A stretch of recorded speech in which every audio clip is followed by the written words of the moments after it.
반갑습니다. 감사합니다. 자, 오늘은 금강원 참 중요한 곳입니다. 금강원에 대해서 살펴볼까 합니다. 자, 한번 스케치를 해볼게요. 충북의 건물을. 처음에 최초본관 도치원. 이게 도치원에서 엿을 어디서 구했을까 봤을 때 아마 도치원의 서쪽에 부엌이 있었어요. 그 부엌에서 아마 엿을 구했을 거예요. 근데 옛날 생각해 보세요. 이때도 추울 때인데 그냥 헛불, 그냥 에너지를 함부로 쓸 수가 없죠. 그것도 굽고, 곱고, 방도 떼고 다 해야죠. 그러니까 아마 부엌에서 했지 따로 아마 하지는 않았을 거라고 저는 생각이 들어요. 그래서 가장 엿을 어디서 구할까 생각하면 최초 본관 도치원의 부엌에서 할 가능성이 가장 높다고 저는 봅니다. 그리고 그 옆에 꼭두마리집 있죠.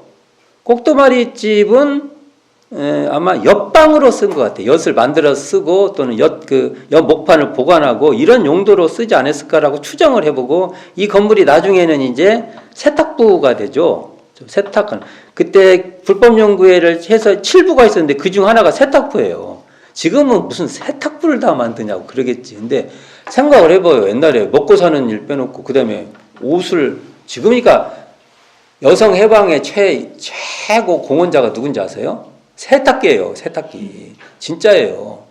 세탁기라는 게 세상을 바꾸는 거예요. 근데 옛날에는 우리가 옷 빨고 뭐하고 이게 대부분의 일이었어요. 그런 것이 있고, 그 다음에 어디가 세워져요? 저는 이제 사가로 한다면은 이게 원기 9년 말에 세워졌어요. 도치원이. 그리고 전음관가가 원기 10년대에 세워집니다. 이 전음관가는 기와집이고 도치원은 초가집이고 그래요. 갭이 있습니다. 차이가, 집이. 그 다음에 지금 부인선원, 영춘원인데 부인선원용의 영춘원 자리에 부인선원이 세워진 것이 원기 12년. 그 다음에 기념관, 제1대 1회 기념관으로서 영춘원이 세워진 것이 원기 13년. 그리고 이제 오늘 해야 될 금강원도 이걸 원기 14년 지어지고 불과 얼마 뒤에 바로 금강원을 세워요. 그리고 공회당이 원기 14년. 공회당 맞은편에 신얌장실이 15년. 봄. 그러면 생각을 해보세요. 원기 12년부터 원기 15년까지는요, 건축의 시기. 총부가 이제 아무도 없는 공간에서 건물이 지고, 이게 10에서, 원기 9년부터 했지만 실제로 12년부터 12에서 13, 14, 15 한 3년, 4년 안에 건물이 계속 세워지는 거죠. 지금 우리가 가보면 건물이 세워지는 부분 있죠? 이게 되게 이때 세워지는 거예요. 자, 이때 이제 13년도에 금강원이 세워지잖아요. 이게 금강원은 소태산 대종사의 단독 거주처예요. 전에는 같이 이렇게 하셨다면 이제 대종사님 거처로서, 그래서 이때 이제 이걸 주로 이제 그때 조실이라고 부른 거죠. 이게 영춘원이 원기 13년 6월 22일, 이게 음력 5월 5일 준공됩니다. 이게 대종사님께서 생전 처음 기와집에 입실이 하십니다. 기와집에서 안 사셨어요? 다 어디 사셨어요? 초가집. 저도 이제 한번 가보면, 이 대종사님 처음으로 기와집에. 그러면 나는 지금 우리라면 어떤 분위기일까? 이게 어느 집에 살아야. 좀 비교는 좀 안 되지만, 좀 이게 확실히 차이가 있는 거죠. 이게 복례정사 석두암을 떠나온 지 4년 반 만에 생긴 단독 거주처. 이 건물에도 주련이 있어요, 이렇게. 처음에 졌을 때. 나중에 또 바뀌어요. 근데 처음에 졌을 때 이렇게 보면은, 사진 보면은 길게 기둥에 이렇게, 글씨가 이렇게 있습니다. 자. 여기에도 이 건물, 금강원에도 원기 19년, 목욕실과 변소를 신축합니다. 새로. 이거 이제 박창기, 이공지 법사님 아들 박창기 지원에 의해서 이게 되는데, 그러니까 처음에는 대종사님도 화장실을 대중들하고 같이 쓰신 거죠. 같이. 그러다가 이제 이렇게 따로 화장실과 목욕탕을 이제 이게 독립해서 있는데 이것은 지금 보존이 안 돼 있는 것 같아요. 이게. 자, 그럼 이거 봅시다. 원기 13년 음력 3월 26일 영춘원이 준공된 이후 도치원 뒤쪽 도치원 뒤쪽에 대종사 단독 주처인 조씨를 짓게 되고 원기 13년 음력 5월 5일 그러니까 불과 몇 달이에요? 2달 좀 안 되죠. 2달 안에 새로운 건물을 또 짓게 된 거예요. 그래서 10여 평의 팔짝 지붕에 기와를 얹은 3칸 기와집을 완공하여 대종사가 입실하고 옥호를 금강원이라 한다. 자, 3칸. 이거 옛날 사진을 보면 정확하게 1칸, 2칸, 3칸 이게 기둥이 딱 보이고 이게 팔짝 지붕이란 게 뭐냐면요. 나중에 절 같은 데 가면 잘 보세요. 옆면이 이렇게 삼각 이렇게 되고 옆 밑에 다시 한번 이렇게 물이 이렇게 물바지가 되게끔 이렇게 나온 그 건물이 있어요. 그걸 팔짝지붕이라고 해요. 지붕 모양이 그렇게 돼 있다는 거죠. 이게 지금도 한번 가서 유심히 한번 인터넷에 치보면 팔짝지붕 형태 보면 딱 떠요. 그 형태가 금강원이 이렇게 져 있구나. 그래서 관찰을 해볼 수 있는 것이 됐으면 좋겠습니다. 이게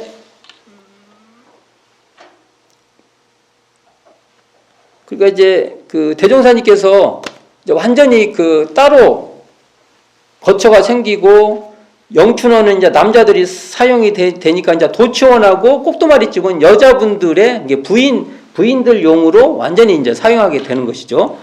그리고 이게 이제 이 집이 지어진 뒤부터 이제 제자들은 자기를 금강원의 한 모퉁이에 산다는 뜻으로 금강일우 이런 말을 썼어요. 금강을 한 모퉁이에 쓴다. 그리고 필명 어떤 이름을 쓸 때 금강원인 금강원의 사람이라는 필명을 쓰기도 하고 주산 송도성 선지님이 이런 이름을 쓰시고요. 아예 익산 본관을 금강원이라고 우리가 대한민국을 서울이라고 부르잖아요. 외국 사람들은 우리나라 서울나라라고 알지도 몰라요. 그런 식의 이제 이렇게 되기도 했다. 그리고 이 건물에서 정말 많은 설법이 돼서 이것을 설법전이라고 했는데 금강원이 바로 옆에가 바로 대로예요. 길이에요. 길. 사람들이 왔다 갔다 이게 황등장에 다니면 거기를 옛날 다 걸어 다녔잖아요. 걸어가면 옆에서 이제 이러쿵저러쿵 얘기를 하게 되잖아요. 이게 다 들려요. 그래서 이런 장군들이 지나가면서 이야기를 듣고 대종사님께서 거기서 감각감상이 생겨서 하신 얘기가 있습니다. 대종사님이 뭐라고 했냐면은 어떻게든 속임수를 써서 돈벌 국리만 하는 장군들 이야기를 자세히 들으시고 이제 말씀하시기를 지금 세상에는 대부분 사람들이 다른 사람의 돈을 내 것으로 만들 국리만 하는데 앞으로의 세상은 참으로 좋은 미륵 회상인 용화 회상이 돌아오는데 지금은 남의 것을 못 빼앗아 하니지만 그때 가서는 남을 못 도와주어서 하니요 복을 못 지어서 하닐 것이다. 중략하고요. 그러니 그때 가서는 못 빼앗아서 하니요 못 속여서 하닌 지금과는 반대로 남을 못 도와주어서 하니요 복을 지을 곳을 찾지 못하여 한탄일 것이다는 감각감상을 이렇게 말씀하십니다. 이 얘기가 지금 현재 전망품 20장과 아주 유사합니다. 대종사님은 뭔가를 할 때 현실에서 이렇게 상황을 보고 하시는 법설하는 특징이 있는데 이곳에 이 금강원에서 하신 법설이 이런 것이 있어요.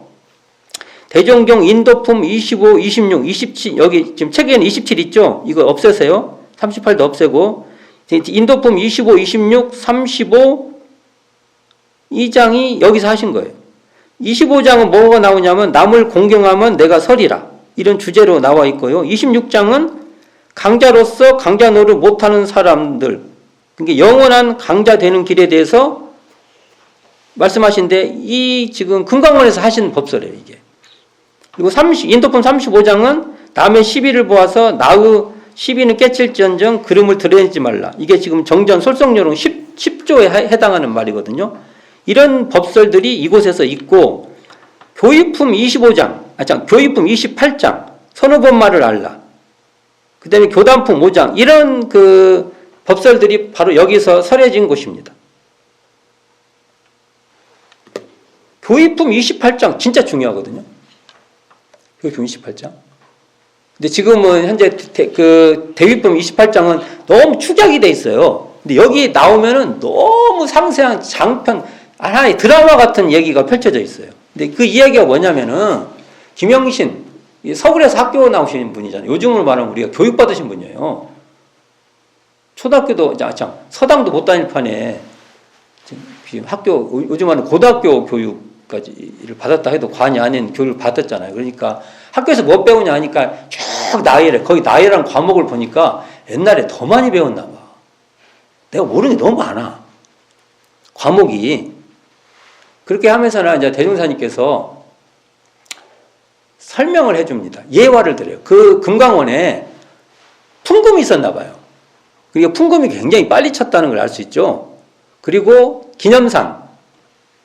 기념할 때 쓰는 우리 옛날에는 상들을 이렇게 다 써놨어요. 저희 교당 때도요, 큰 상들 막 창고에 다 있고 그랬어요. 그리고 몇 번 큰 행사할 때 쓰려고 그걸 다 해놨어요. 그러니까 대전사님께서 그걸 가르치면서나, 야, 풍금을 언제 쓰냐? 그러면 예외 볼 때, 그다음에 뭐, 우리로 뭐, 요즘 말하면 사축이제죠. 우리 지금으로 말하면. 기념대회 같은 거 할 때, 뭐, 총회할 때 이럴 때 씁니다. 그럼 맨날 쓰는 건 아니네? 그렇죠? 맨날 쓰는 건 아니죠? 그 다음에 상. 야, 상은 언제 꺼내 쓰냐? 그러니까 또 똑같은 말을 하겠죠. 뭐, 우리가 누구 이제 돌아가셔서 가지고 하든지, 어느 뭐, 기념을 해야 되든지, 이때 씁니다. 그러니까 대전사님께서 그걸 이렇게 쭉 설명하면서나 학교에서 배우는 건 그것과 비슷하다. 필요할 때 쓰는 거다. 그런데 마음 공부를 해놓으면 언제 어디서든지 사용하는 것이다. 그래가지고 이 마음 공부를 심리, 마음 심자, 그 다음에 이치 이자, 마음의 이치죠. 마음의 심리 공부가 근본이 된다. 이런 내용이 쭉 나와요. 근데 이 이야기가 제가 이렇게 간단히 했지만 굉장히 장구하게 나와요. 제가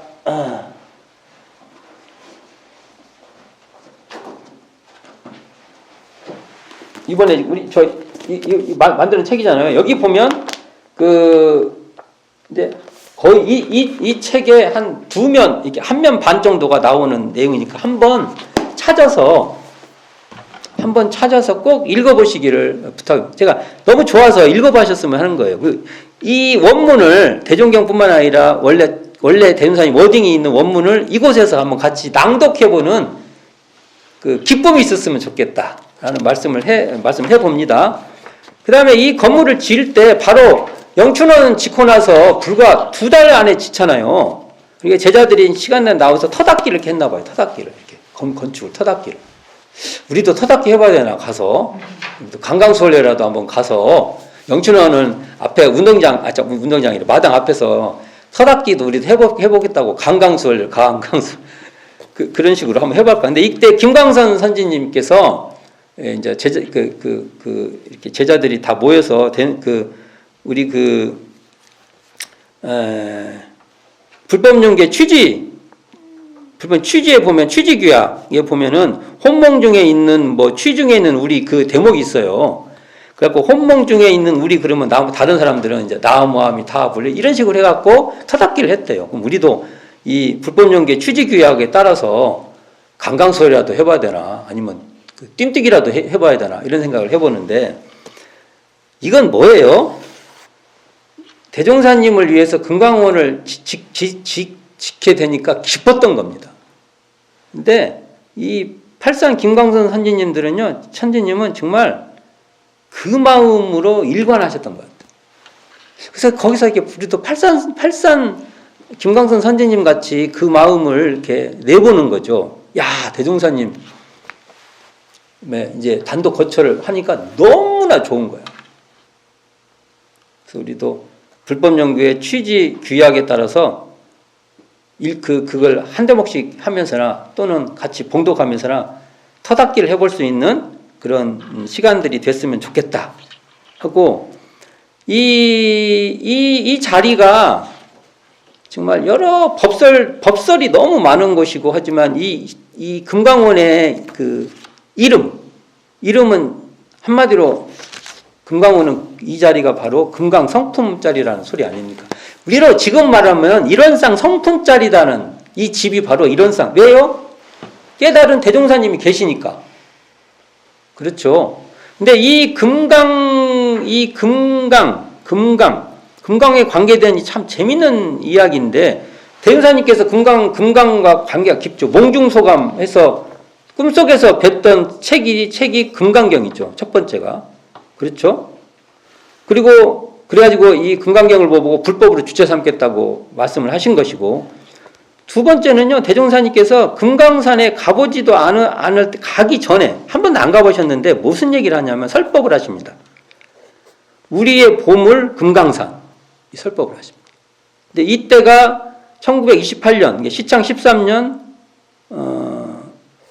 이게 11월 8일 알고 있어요. 이게 양력으로 11월 8일이고, 음력으로는 9월 26일로 알고 있어요. 이게. 근데 이 법설, 우리의 보물은 금강산이란 이 법설이 대종경 전만품 6장에 실려 있어요. 이게.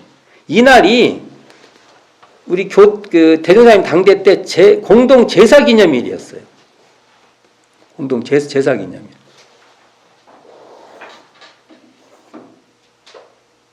근데 재밌게도 지금 대종경에는 이 날을 대각개교절이라고 돼 있습니다. 이거 고치셔야 돼요. 이거 사실은 사실대로 해야죠. 근데 이게 한번 다른 데 옮겨가면서나 명절 기념일이라고 바뀌고 장소도 대각전으로 바뀌어요. 그리고 지금 대종경으로 오면서나 이제 대각을 기념하는 그 대각계절로 이게 대각을 기념하는 걸 바뀌고, 이 시기 장소가 다 바뀌어버려요. 원문대로 공동 제사 기념일, 추계 기념일이라고 해서 일로 하는 게 타당하다. 우리의 보물은 금강산, 대종경 정마품 6장인데요. 너무 중요한 법설이라. 우리가 금강원에 가면 대종경 정만품 6장을 반드시 봐야죠. 우리가. 대종경 전만품 6장. 여기서 개교기념일, 대종사 개교기념을 당해야 이것을 글씨 이렇게 써져 있어도 대종사 공동제사 기념일, 추계 기념일을 당하여 대중에게 말씀하시기를 우리에게 큰 보물 하나가 있으니 그것은 곧 금강산이라. 이 나라는 반드시 금강산으로 인하여 세계에 드러날 것이요 금강산은 반드시 그 주인으로 인하여 더욱 빛나서 이 나라와 금강산과 그 주인은 서로 떠날 수 없는 인연으로 다 같이 세계의 빛이 되리라. 그런즉 그대들은 우리의 현상을 비관하지 말고 세계가 금강산의 참 주인을 찾을 때 우리 여기 있다 할 자격을 갖추기에 공을 쌓으라. 금강산의 주인은 금강산 같은 인품을 조성해야 할 것이니 닦아서 밝히면 그 광명을 얻으리라. 금강산같이 되기로 하면 금강산같이 순실하여 순연한 본래 명목을 잃지 말며 금강산같이 정중하여 각자의 본분사에 전일하여 금강산같이 견고하여 신성과 의지를 변하지 말라. 그리하면 산은 채가 되고 사람은 용이 될지라. 채는 정하고 용은 동하나니 산은 그대로 있으되 능히 그 채가 되려니와 사람은 잘 활용하여야 그 용이 될 것이니 그대들은 어서 부처님의 우상대도를 연마하여 세계의 모든 산 가운데 금강산이 드러나듯 모든 사람 가운데 환영받는 사람이 되며 모든 교회 가운데 모범적 교회가 되게 하라. 그리하면 강산과 사람이 아울러 찬란한 광채를 발휘하리라. 그러니까 이 금강산 우리의 금강성품을 뜻하는 것입니다. 그러니까 우리 지구로 말하면 이런 쌍의 진리를 우리가 이곳에서 딱 안착하는 겁니다. 입실, 금강산에 들어간다는 것은 우리가 이런 쌍의 진리에 입실하는 것으로 우리가 해야 된다. 그리고 대종사님께서 또 금강산은 금강리 수도산에서 금강산에 수양 가신다고 하셨거든요. 그래서 금강리 수도산에서 이렇게 나중에 그 화장막에서 화장합니다. 그래서 금강산과 너무나 연관이 돼요. 그리고 대종사님께서 금강이 현세기 아니 조선이 갱조선이라 이 정마품 5장에 나오죠. 이런 것을 봤을 때 이 금강원이라고 지은 것은 대종사님께서 이런 쌍의 자리, 그러니까 그 자리에 대한 당신도 이렇게